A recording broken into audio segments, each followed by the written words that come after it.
understand. No, don't worry. If we need to stop, I'll run to the shelter, I assure you. The thing that struck me, Piers, about seeing the 7th of October footage was that even the Nazis were actually ashamed of what they did.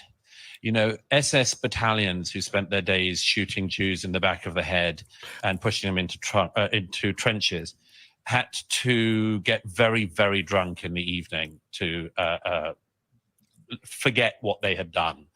The Nazi high command famously had to sort of get around the problem of soldier morale because the soldiers knew this wasn't exactly what their lives were meant to look like either. I tell you one very big difference. This is a thing. This is a very problematic thing to talk about, according to some people. But I think this also became a controversy yesterday or so. There was Douglas Murray was trending on Twitter, and some people were accusing him of downplaying the guilt that the Nazis had and saying the Nazis were not bad people and stuff like that, which is not at all what he's saying. Not at all what he's saying here. Yeah, not at all what he said anywhere. Yeah, Nazis are scumbags. Yeah. He's pointing out that lots of Nazis were not proud of what they're doing. Their excuse when they're at their trials and so on, we were just following orders and so on. Some of them were just following orders. Point is, you shouldn't have followed the orders. You're scum for following the orders. But lots of them weren't proud of it. Lots of them knew they were doing horrible things, and it was just, oh, okay, well, I mean, I have to do it, otherwise I'm going to be condemned as well, and suffer the same fate. But there's a massive difference. And keep in mind, there were Germans who loved what they were doing. There were Nazis who loved what they were doing. There were very sick people who loved what they were doing. The point is, you take like the worst of the Nazis, the ones who actually enjoyed it. That's like Hamas. Yeah. And what he just said and what he explained about many of the Nazis, not loving what they were doing and actually regretting it and feeling shame. This is actually not a new thing to say. It's not revisionism. Some people say, "Oh no, she's trying to depict them as good guys." No, this is actually known. There's a term for it in law and in psychology. It's known as superior orders or Nazi. Let's see, what was that? The Nuremberg defense. Yeah, here. This is superior orders or the Nuremberg defense or just following orders is a plea in a court of law that a person. So it is directly named after the Nuremberg trials, the trials of the Nazis, because it came up a lot and made things actually very difficult for the judges here, because people thought they are just going to go through this and punish all of the Nazis and kill them for what they have done. But it turned out many of them were saying, I didn't really think any of this through. I was just doing whatever I was told. And another thing is there is this, about this, the Milgram experiment. Yeah, where it's like your average person, the average person. You could take an average person off the street and put a button in front of him that is torturing another person. As long as that's a person in authority telling him to torture that other person, that person will just keep torturing him. Yeah. If you're just told by an authority figure, keep pushing this button that tortures that person. Yeah. Okay. I'll do it. If you're told, hey, there is no need to worry, everything is cool, everything is okay, just do what I say. And you might at least at first question, but then after a while you're like, yeah, okay, I guess I'll just do it. This is a very famous psychology experiment, which is well known now. So yeah, I studied. I'm just saying, I studied this years ago, and if I recall, the apparent thought in the realm of psychology is that somewhere around 60% of random people, if they were in those circumstances, if they're raised in those circumstances and so on, they'd have been very similar. They'd have done the exact same thing. So the point is, most people would do the exact same thing. Yeah. But the point is, they would do it and still regret it. They would do it. They would follow orders, but they would still understand I'm doing something messed up, and they would still have remorse later for what they're doing. That is not what Hamas. Yeah. They weren't. Oh yeah, regrettably, we're killing and raping these chicks. He's going to talk about the contrast here. So a lot of the Nazis, they were regretting it. They were trying to hide it. The Nazi leaders were trying to hide it. They had an elaborate plan to blow up the extermination camps after they were used, but not Hamas. Hamas is very proud. If you look at the footage, the raw footage, and I really hope people don't on a wider scale have to view what I viewed the other day.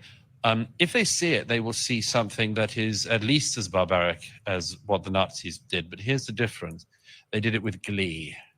They were deeply proud. You see people trying to, taking the head off a young Israeli man with a shovel and then calling their parents back in Gaza and telling them, Father, I've killed 10 Jews with my own hands. Get mother on the phone. I want to tell her how great a job her son has done. I come back to this thing. I'm not exaggerating this. It's very, very interesting, and people need to realize you had this situation with the Nazis, where they also were a genocidal anti-Semitic organization, but they tried to cover their crimes up. Hamas are actually proud of them, and they've said they will do them until the whole world is clear of Jews. Yeah. So I suggest, and that's why there are some people who say, "Oh, so many people are saying Hamas is worse than Nazis. How dare you say such a horrible thing?" No, I agree. I would say that Hamas is in many ways worse than the Nazis. Yeah, many ways worse, especially more ruthless and more violent and vile, and open in their aim to destroy the Jews.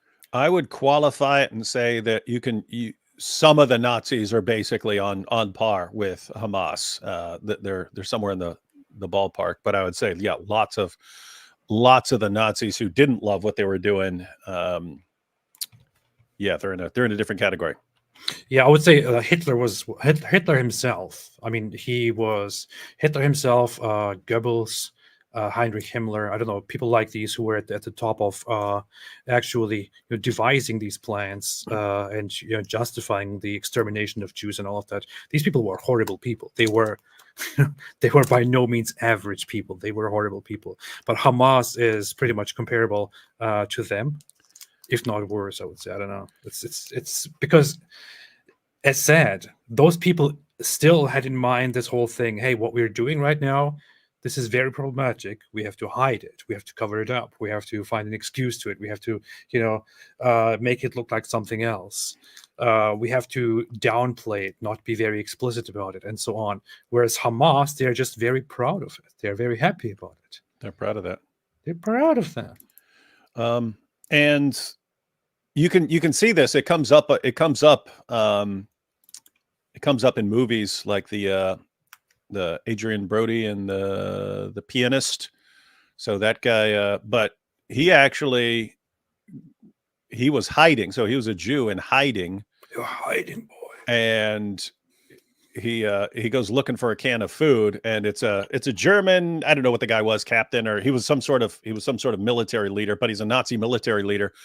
Spots him, but like keeps it quiet. So you had people who outwardly they would follow their orders and so on. If it's behind the scenes and they're not they don't have a crowd of other Nazis around them, they're like, okay, you need to hide. I'm going to bring you some food. I'm going to help you out and so on. So anyway, again, you had plenty of scumbags, and even the guys who were just following orders, they're scumbags.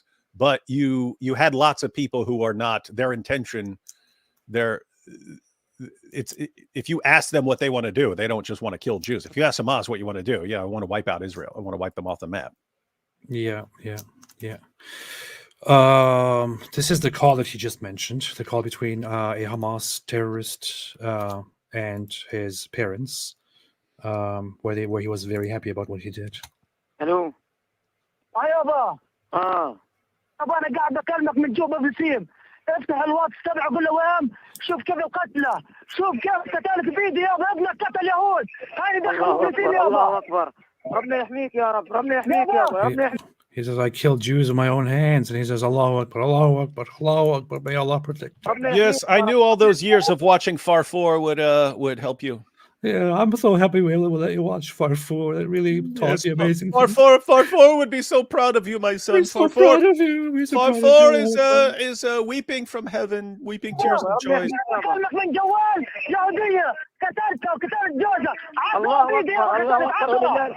I killed 10 people with my bare hands.